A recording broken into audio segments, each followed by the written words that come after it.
nenek-nenek, rambut abu-abu, serem pokoknya ya. Eh, Wah, saya nggak bisa bayangin lah, kayak hidungnya panjang, serem.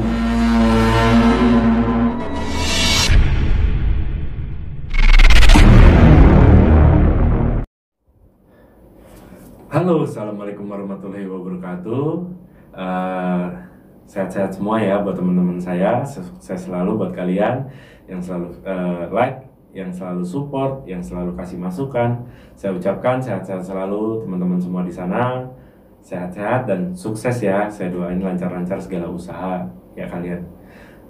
Jadi kali ini saya akan mau berbagi cerita itu pengalaman pribadi saya yang bisa dibilang masuk akal dan juga bisa dibilang enggak. Aneh sih, saya juga masih heran. Tapi ya namanya pengalaman nyata, kisah nyata saya ini ya yang benar-benar saya alami. Jadi tuh saya punya tante itu dia punya mertua, ibunya ya kalau nggak salah. Tante saya ini ipar ya. Pokoknya singkatnya tuh ibunya lah kan. Jadi memang tante saya ini nggak pernah ketemu saya, namanya tante Nia. Jarang banget. Nah akhirnya secara nggak terduga tuh tiba-tiba ke rumah main, cerita sama saya. Kok ibuku tuh katanya tidur bisa 1 minggu, nanti bangun 1 hari, nyapu, ngepel, masak, tidur lagi 1 minggu. Kayak di luar logika gitu, kok aneh. Masa kalau diajak ngobrol tuh nggak pernah nyaut, cuma diem, senyum atau manggut. Yang anehnya tuh makan tidur tuh di atas kasur, udah pup tidur udah plus, nggak bangun-bangun lagi. Tapi bangun masak, sehat gitu kayak orang sehat, tapi kenapa tidurnya lama? Oh gitu ya, saya penasaran ya, kok bisa ya orang tidur 1 minggu nggak bangun-bangun, sekali bangun kayak manusia normal, tapi ntar tidur lagi. Kalau dibilang sepuh sih nggak terlalu sepuh banget ya. Jadi saya ke rumahnya itu siang hari Kamis jam 2. Nah saya sampai di rumahnya tuh, saya sampai kok perasaan saya berada nggak enak ya. Saya ngeliat terus kayak sosok nenek-nenek, rambut abu-abu, serem pokoknya ya. Eh, Wah, saya nggak bisa bayangin lah, kayak hidungnya panjang, serem lah. Tapi hilang sebentar doang.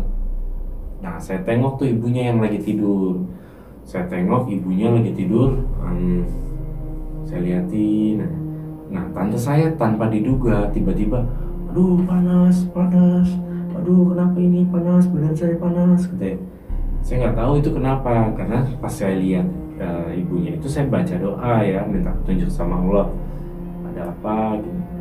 Nah tiba-tiba pas dipegang kakinya langsung wah, marah-marah, siapa kamu? Wah serem lah pokoknya, tangannya ngegreng gitu ya. Siapa kamu? Ada perlu apa? Bangunin saya, pokoknya marah-marah. Dan di situ bisa dibilang percaya atau enggak, ini sih saya alamin sendiri. Posisinya sih sebetulnya ruhnya itu udah nggak ada.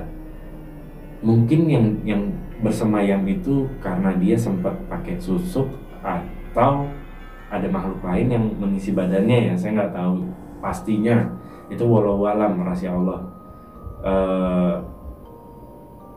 Habis itu ya ditotok gitu ya, di iniin, diskusiin, tetap nggak mau. Karena saya bingung gitu, saya ini nggak ada jalan. Akhirnya saya pulang dulu. Pulang, saya diskusi sama tante saya bilang, Tan, saya nggak bisa bantu, kayaknya ini susah, tapi saya bisa kasih PR buat tante yang insya Allah alami ya. Jadi tante buat sedekah ke anak yatim piatu itu kisaran 14 bungkus, bagiin tuh kayak beras, nasi, indomie atau apapun, atau uang juga bisa, kelilingin buat anak yatim piatu. Habis itu 14 sedekahin di masjid-masjid. Tetap niatnya itu buat ibu tante sembuh, atau kalau memang udah waktunya nggak ada, mudah-mudahan dimudahkan, diringankan lancarnya. Nah, sebelum dia keliling itu, saya bilang beli aqua ukuran tanggung. Nanti setiap ngasih minta doanya ke orang-orang, dan nanti tante bacain Yasin itu sekitar 3 kali. Nanti kalau udah selesai, tante buat mandiin, dilap, mandi, diusap. Itu walau alam ketika semua terlaksana selesai, paginya dimandiin, pas azan subuh, alhamdulillah itu udah meninggal ya. Jadi udah nggak kayak kesiksa gitu badannya. Jadi ini sebenarnya saya bingungnya tuh, udah masih hidup atau memang sudah meninggal. Tapi yang saya lihat itu ya ada makhluk gaibnya di badannya. Buat saya sih aneh, serem ya, wujudnya serem banget. Tapi ini nyata, pengalaman pribadi saya. Mungkin inilah pengalaman pribadi unik yang dan masih membuat saya bertanya-tanya sampai detik ini ya. Pokoknya buat teman-teman, jangan lupa like dan subscribe dan pencet belnya. Saksikan kisah-kisah yang saya alami secara nyata. Dan saya ucapkan terima kasih banyak sudah menonton video ini. Assalamualaikum warahmatullahi wabarakatuh.